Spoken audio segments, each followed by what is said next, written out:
develop an international legally binding instrument on plastic pollution, INC5. Thank you so much. To choose one, it will be planet, right? Yet consistently every day we're making that choice and we are tending towards the one that doesn't align with our values, which is plastic. So how do we really decouple that whole situation and then stop, like it or not, we are making a choice, planet or plastic. So I really want to commend everyone for being here, for being a part of this discussion, a part of exploring this topic with us, and really to see which on that scale you're falling on. Together, this opportunity for us to have this discussion, and I'm really excited to dive into it with all of you.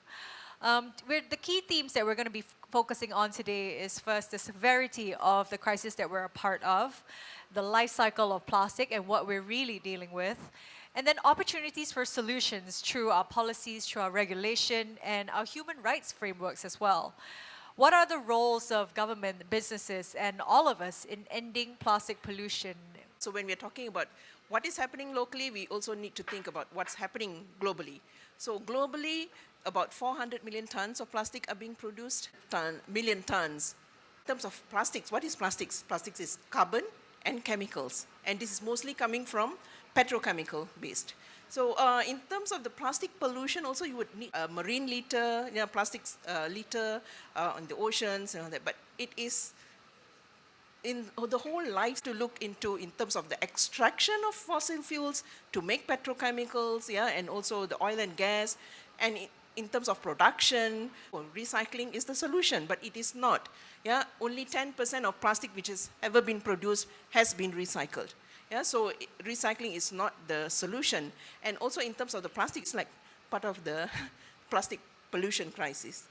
Wow, that was so much to take in. What really stood out for me that sometimes I tend to skirt over, my guess, was when we think about plastics, the thing that we think about most is a new frontier and a new environment that we're in on. And then as you were saying, the growth of plastic is so strong that toxin load is just going to increase and then it's going to accumulate over time for us as well. So this next question then would be looking at the scale of the problem and all the things that we actually don't have eyes on, don't have enough data on. What kind of changes are needed in the production, the use, the waste management of plastic in Malaysia? And this question I would love to hear from all three of you. So probably I'll just touch on that because I did not mention about the climate change. In terms of production itself, as I mentioned, you have to extract petrochemicals. And then out of that, in terms of production also, all this, there's a release of greenhouse gases. And this is also contributing to our climate change. The toxic pollution is also harming our marine life, our environment, and also our human health. And it is also causing problems to our biodiversity. And so how do we manage this?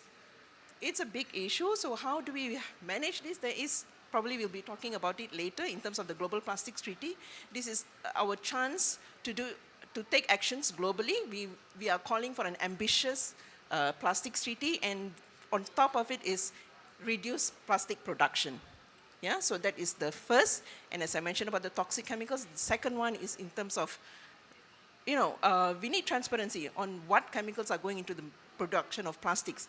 And from there also we need to phase out and finally ban all those hazardous toxic chemicals. I will talk more later, maybe probably give a chance to thank you, my guest. YB and So Ahmad Nick, to touch on it. Perspective, the source, the production, the use, the management, where do you think we need change? Well, I think if we go back to the history of plastics, whether we like it or not, first and foremost is that plastics has been with us for quite some time. But for the beginning, it was primarily for the automotive industry, for medical purposes, which I think by and large was quite fine. And it's quite useful. There are reasons why plastics are popular and why we use it so much. But in the 60s, when at that time the price of oil was quite low, then the oil and gas industry were trying to find ways to boost up demand. And one of the ways were the pervasive use of single-use plastics that we see today. And these are things that are pretty much avoidable for drinking bottles, for plastic bags, and so on and so forth. And that, to me, that's the focus, because that's the truly avoidable plastics that we should be focusing on. The challenge for Malaysia has been, we have policies. We have policies towards zero single-use plastics. We have policy on sustainability plastic roadmap. But the challenge has been that it's fragmented, because within ministries, my ministry is in charge of plastics, but we have the local government ministry, KPKT, which is in charge of waste. And then you have MITI, which is in charge of industry, including the recycling industry. And all these three ministries, they have their own circular economy plans, which is good, but it's fragmented. Then you also have, between the federal government, you have the state governments and the local governments. So, for example, Selangor and Penang pioneered with regards towards the polluter pay principle with regards to plastic bags. And we've seen some other states adopting it, and so on and so forth. But other states, for example, do not have such a policy. There is a logic to this problem, in the sense that I do believe that there are places in KL, in Putrajaya, where we should be able to be more ambitious compared to, say, Gua Musang or Miri, or or Sandakan or whatever. But the problem is, when you have so many fragmentation, at the end of the day is that there can be no coherence to the whole policy. So what we are working on right now is to have a national policy or legislation on plastics. Because I think ultimately we are also going towards the Global Plastic Treaty. We need that sort of legislation to bring everything together, and to have a united approach to it. The problem is serious, as mentioned. We are a producer. We use a lot of plastics, but we are also a victim in the sense of a lot of this waste. Europe, for example, likes to complain about deforestation, and we accept that that's a challenge that we face. But they are also, when they can't deal with their plastics, then they send it to Malaysia. And we know that some of it comes in legally through permits, but some of it comes in illegally.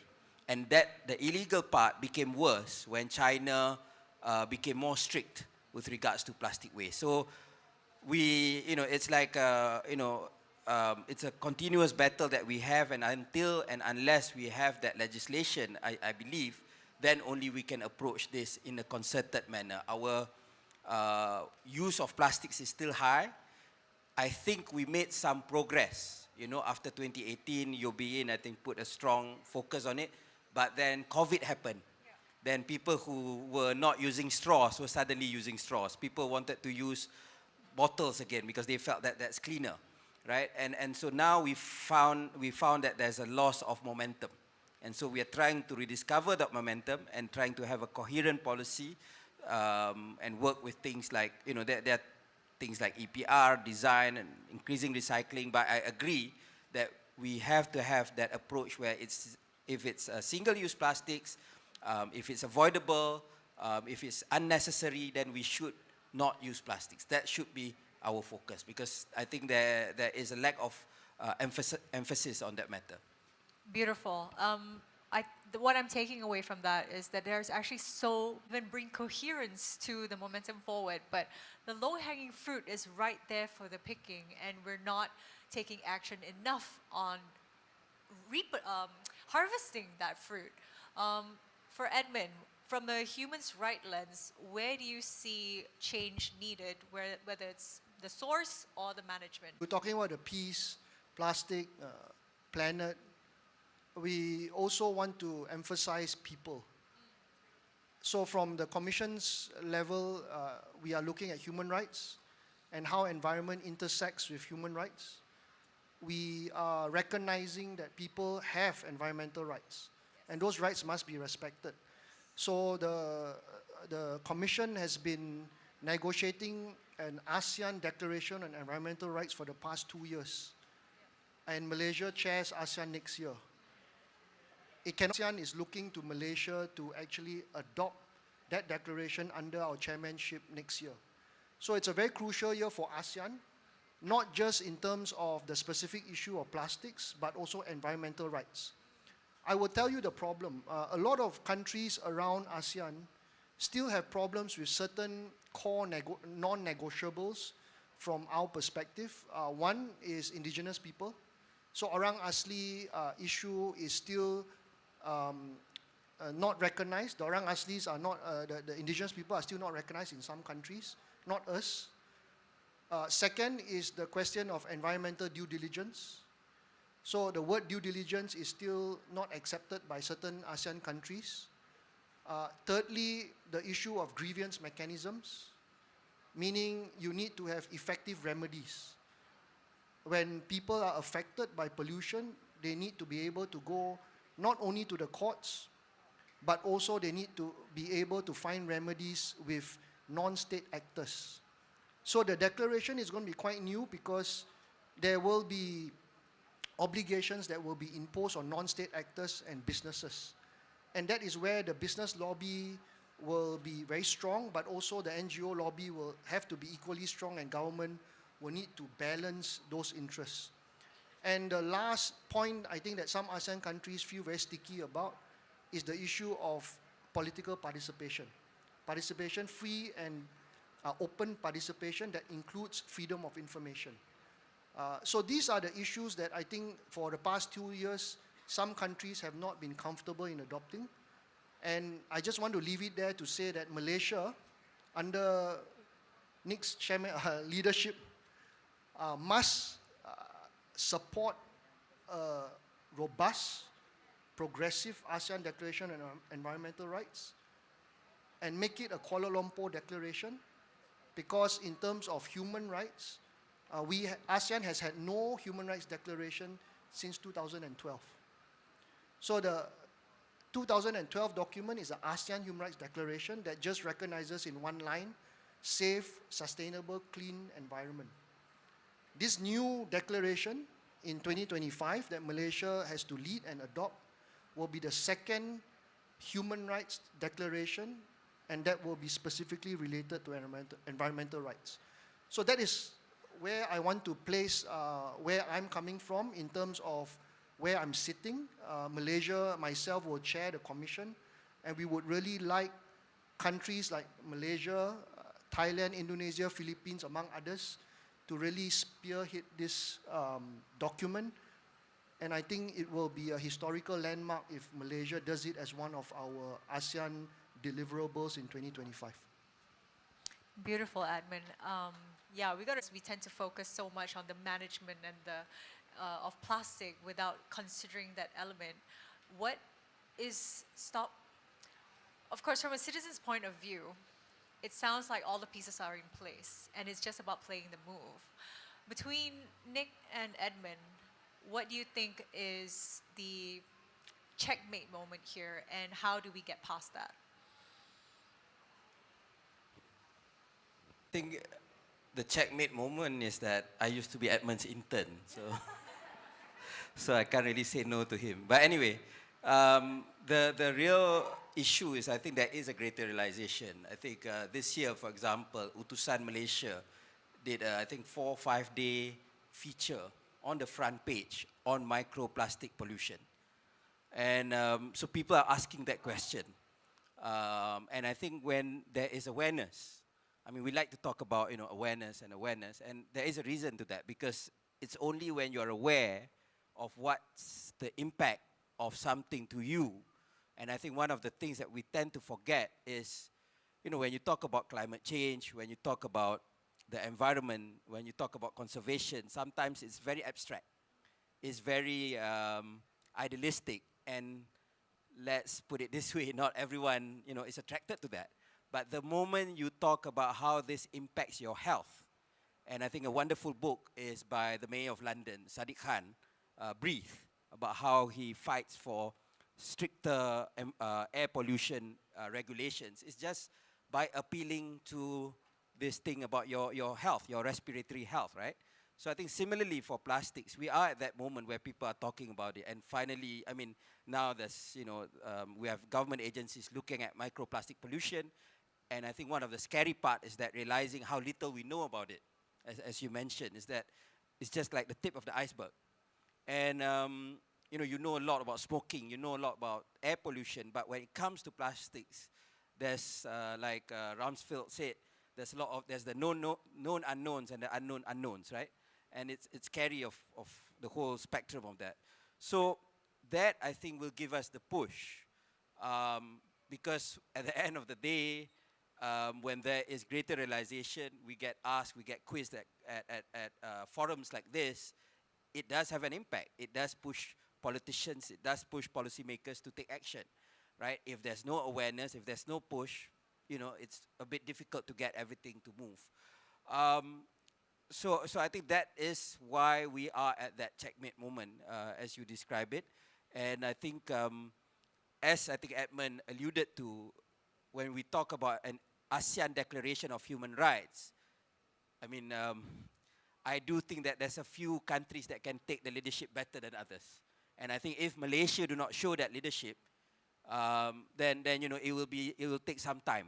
We'll miss some more years for us to achieve that. So I think we cannot miss this golden opportunity, because when we are chair, we decide on what's there on the agenda. We have greater moral suasion on the other countries, and this is a time for us to actually make it matter. And plastics is something that really hurts us across the board. When we have plastics that are from across the world, but even in this region, plastics that are being thrown.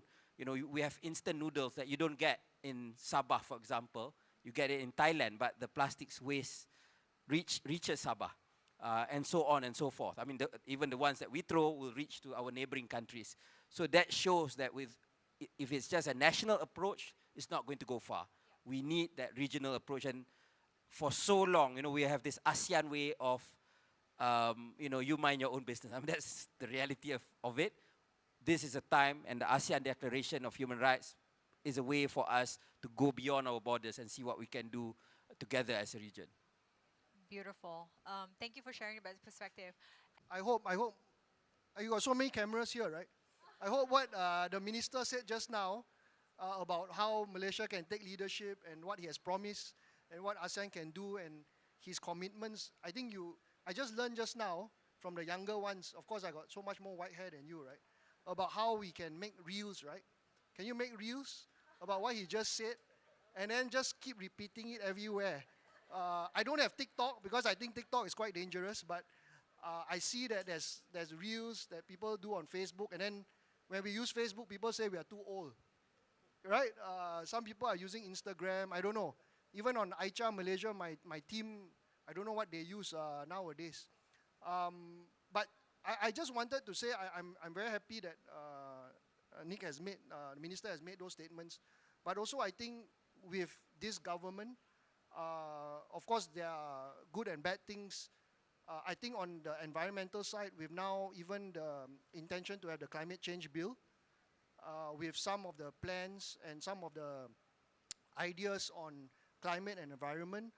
We can take it quite far and quite fast, but I think we need also some sort of a top-down approach, because a lot of times what I feel in both the private sector and the public sector is that a lot of those well-intentioned civil servants that are in our government agencies and ministries are sometimes fearful if they want to do the right thing and they want to do the good thing, but they're still sometimes waiting for that kind of political leadership.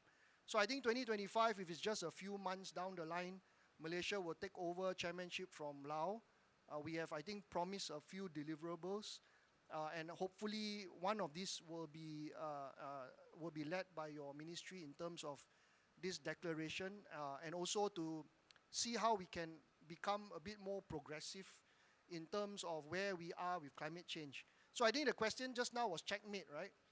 I think there is no checkmate moment because we are already seeing it. So I keep saying that you all will live longer than I do.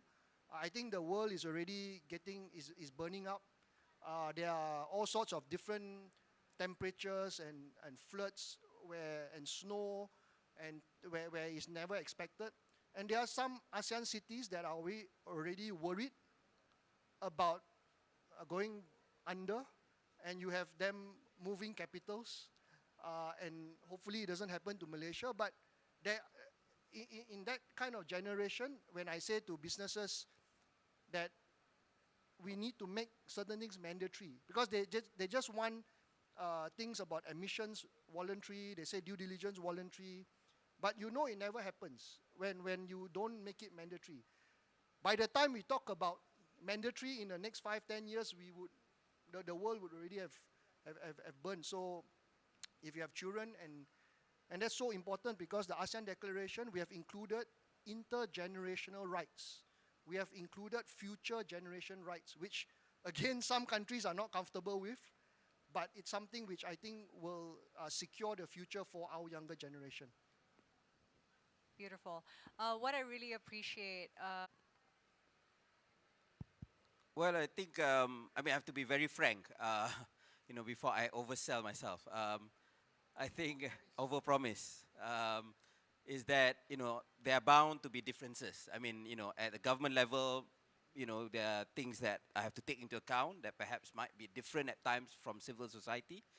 But I think the most important thing is that there has to be communication.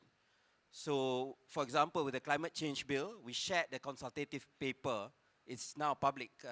Anyone can go there, can check what's basically the legislation is going to be about. You can give your feedback if you think that it doesn't go far enough or what. And we'll take that into account before we bring it to Parliament, because that doesn't happen all the time with legislation. Similarly, if we have any plastic bill, I do believe that it has to be very public, because the nature of it, and I don't think, I had the same thing that I said about climate change. I sincerely believe that when it's something to do with the environment, it should outlive any minister, any government, right? So if it doesn't go far enough, and you have another government that comes into place and they might not be really interested to further the legislation or whatnot, then you're stuck, right? But if it goes far enough, then it sets that further scope that will, regardless, it makes it a bit more difficult for any government then to pull back. So I think, that's the approach that we have. And we know that we really have to be imaginative and creative. There are low-hanging fruits, but I think we have to, because people get used to it, it's about habits. So if you talk to someone today, they say, hey, pasar malam, pasar Ramadan and all that, they can't get away from plastic, single-use plastic. But then, before this, everyone brought their own tiffin carrier. But it's just that people are used to something, a different habit. So it's not just those who go to very nice malls like this who are very conscious. People were naturally conscious in the past because that was the habit that was there. There were no cheap plastics. So it's just about communicating and about changing how people behave. Even something small as plastic bags. I think when Selangor and Penang introduced it in 2009, I think, there were some complaints, I remember, right? Even for myself, I forget. Then you have to pay. If you were not so friendly to the environment, you bought the plastic bags, right? 20 cents. But now, people in Selangor, in KL, in Penang, who are used to it, find it that it's easier. But I spoke to a retailer. He said when he introduced the same policy, zero plastic bags outside the States, it's a bit difficult because it's something new again. So I think that's the sort of push that we need to go and get people to change the mindset and have some political will. I seriously don't think you're going to lose elections because of plastic bags, right? So just push it a bit, and people will slowly adjust to it. And I think it's about having that that belief that you can make that change, right? So I think the approach that we have to be is that we can change habits, and you have to aim to be a bit more ambitious to push things through. thank you. Really Hazardous chemicals in the plastics, because even Malaysia is talking about EPR and circular economy. So if you still have toxic chemicals in the plastic which we are recycling, whatever new product that is coming out is also going to be toxic. Yeah. So another thing that we want is also, as I mentioned just now already, increase the transparency and traceability in the plastics. So it's whatever chemicals that is going in there. And another thing that is being pushed is like as plastic as a waste management issue, and what they are pushing is all these false solutions. They're talking about plastic credits, they're talking about waste incineration, and they don't call it incineration anymore, they call it waste to energy, because in Malaysia and also all other countries, you know, there is communities are against incineration. So it's a new word now. It's waste to energy, and yeah, Malaysia already, the KPKT has already mentioned that they propose to build 18 waste to energy incinerators, incinerators in Malaysia. Yeah, so we are totally against that, because it is not going to be a circular economy. It is not going to be renewable. It is actually not renewable energy, because it is being pushed as renewable energy even in the NETR. So this is not. Yeah, Edmund and I, we were part of the campaign against the Broga incinerators from 2003. Yeah, previously it was Bohol, in Kampung Bohol. So this is some of our calls, no false solutions. And okay, we keep on saying we don't want this. What is the alternative? For us, it is not actually an alternative. It was, like as you had mentioned, it was our traditional practice for refilling and reusing. Yeah? So these are the things that we will have to push for, and it is the responsibility of everybody. Yeah, it's the national government, the industry, yeah, because they still continue to produce all this single-use packaging, yeah, which is totally unnecessary. So when we say no plastics, they come up with other ideas, came up with multi-layered. Yeah, YB had also been promoting no single-use plastic bottles, but there was like Tetra Pak. So that is also very, it's problematic. So no false solutions. We would want to have just transition for people who are also living in this. And yeah, so there's a lot of things that we are demanding, but first is reduce plastic production. Thank you so much for that, Mages. I feel very well represented by that view. Thank you. Questions from the audience? Okay, thank you. I think there are a few aspects to this. In terms of Environmental Quality Act, you know, we currently have the EIA. Some of it we can actually amend, and we are looking at it right now, to amend the EIA without even touching the legislation per se, the ACTA, but to go with regards to the regulations, which is directly under the minister as opposed to the act, which you have to go through parliament. Because you know, how do you share? What does you know, what trigger? You know, what sort of level of development does it trigger for a public for an EIA to be shared publicly? So on and so forth. So we are trying to see to make it more. To make it, you know, one is that EIAs are more easily accessible to the public, because now, you know, there are certain projects which goes beneath the radar, or sometimes they're very smart. They cut it into parcels, so they do not qualify. They do not cross the threshold, and they can go about with a huge project with that. So we are trying to work on that. But two, because that one is more immediate, you know. But two is that I think we do need to look into the Environmental Quality Act in itself, because the origin of the act is 1974. It's 50 years. A lot of things have changed. We recently concluded amendment on punishment, maximum penalty for certain environment crimes goes from 100,000 to 10 million ringgit right now. There's mandatory imprisonment of 5 years and all that. But we need to look at the substance of the act itself.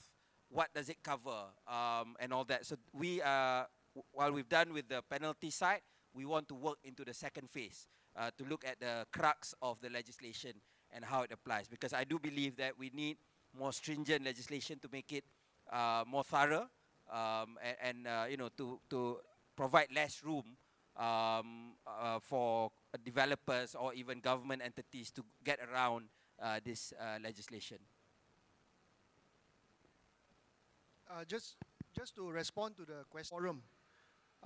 So you can look at one idea about whether we have a consultative group that's fixed, maybe elected, that can represent the people in some of these projects. Number two is what Minister mentioned, about how we can enlarge the scope of the EIA, because EIA is only for certain major projects. And then looking at the punishment issue, I wanted to just add, before I forget, is that I think we need to start prosecuting more directors.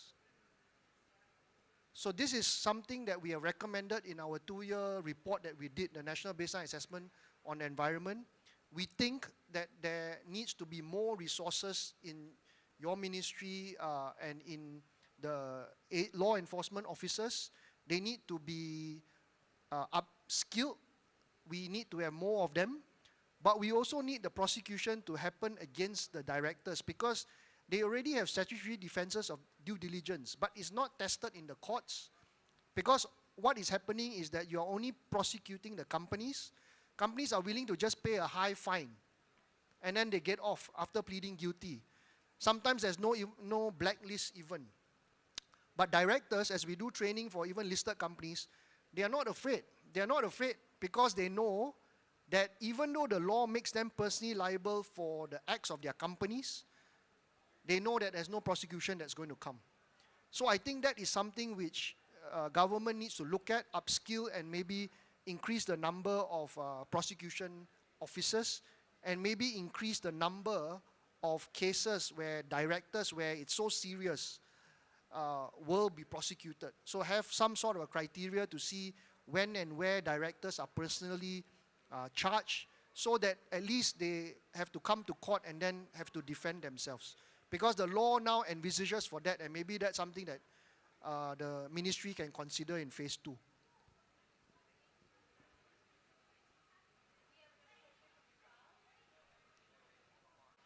It's just now, YB, you mentioned about the issue of plastics in Ramadan Bazaar. And what YB, I also want to ask is that when we are trying to phase out the single-use plastics, what are the alternatives that will not, try to not impact the bottom line of especially small traders? We mentioned about Ramadan Bazaars, because you know, for larger companies, they can just adjust a bit, but for small traders, when packaging is quite inevitable, then how are they going to adjust to alternatives? Will hurt a lot of their cost cash flow. That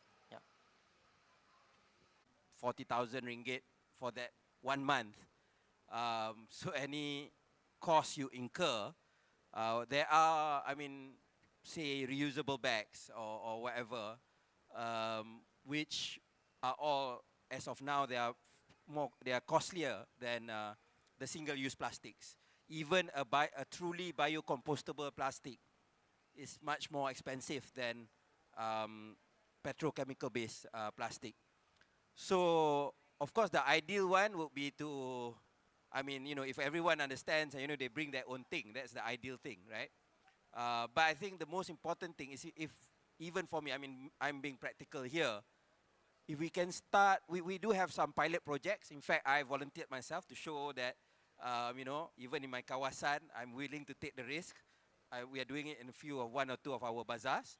But I think the real thing is that we can just start with what we call with the fixed premises first, because that's the easier one. We are talking about the chains, and they are operating on huge revenues. So any 10-20 cent addition per unit cost is a small addition for them, as opposed to the petty traders. So for us, I think that's still the more promising route compared to immediately going after the bazaars. That one we try to do voluntary and all that. But going with the big businesses is still, I think it's fairer. If we talk about a just transition, it's a bit unfair to push it immediately on someone who's selling a nasi lemak and all that and say, oh, you have to be totally sustainable, when the big players are not even sustainable themselves. Because for the big players, it's much easier for them to do.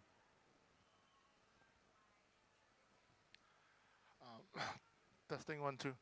YB, thank you so much, and for the panelists, a very insightful conversation, insightful information. My question is quite easy actually. It's just the fact that the budget has been approved. They're going through now.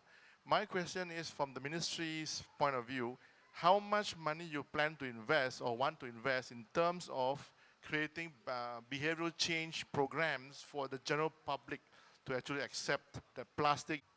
Yeah, so the main thing for us, as I said, is to do the legislation for plastic, a national legislation.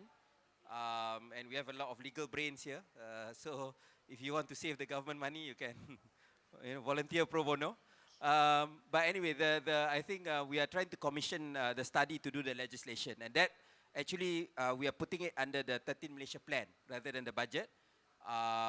But we are trying to push it for it to happen as fast as possible. Because only when we have this legislation is that we can have a total approach. But the other things like the EPR, the recycling, that one is already moving. But I do believe that without that one overarching legislation, it will not be progressing at a fast enough pace. So we are looking at even product design, because we've seen the products that we buy, right? Some of it, the packaging is just so much. It's not totally necessary, but they just want to package it that way, right? Why? If you have to use plastics, why do you have to use so much plastics? Those are questions that we can all ask. So we are trying to look at it from the entire spectrum, so that will happen. I think that's all happening, but the main thing is the overall plastic legislation study under the 13 Malaysia plan. So that's next year.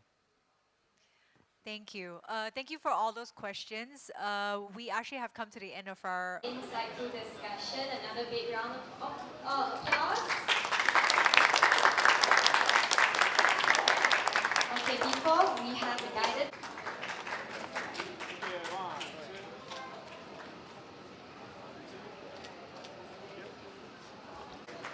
Thank you so much. Thank you.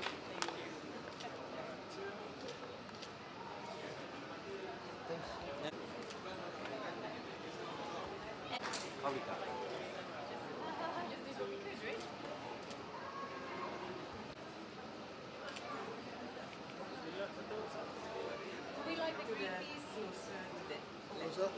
Maybe just one with the speaker first. Yeah, and you moderator together. Okay, 1, 2, 3. Okay, next can I have the co-organizers, collaborators,